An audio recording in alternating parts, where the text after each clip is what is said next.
હા, ગયા વર્ષે મેં એક બાપાને પૂછ્યું હતું. મેં કીધું બાપા મોલ ઉજરી ગયો. મને કે ઉજરી ગયો ને પાછો ગુજરી ગયો. મેં કીધું માલ ઢોરમાં શું છે? ભેંસ છે. મેં કીધું ભેંસ કાંઈ દીએ છે? મને કે બાંધવા દીએ. મેં કીધું દૂધ દીએ કે નહીં?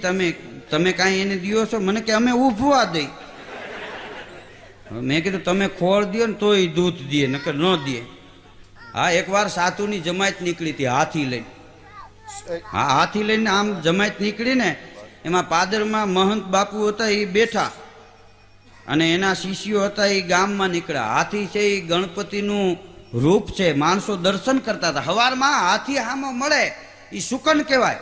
તે હાથીને કોઈ હૂંટમાં રૂપિયો 2 રૂપિયા આપે તો આ ઉપર જે બેઠો હોય ને એને હૂંટ લાંબી કરી અને હાથી અંબાવી દી. એ હાલતા હાલતા 11 વાગ્યા ને હાથી ભૂખ્યો થયો તો ને એક લીમડા પાસેથી નીકળો, હૂંટ લાંબી કરીને ડાળ ભાંગી નાખી લીમડાની.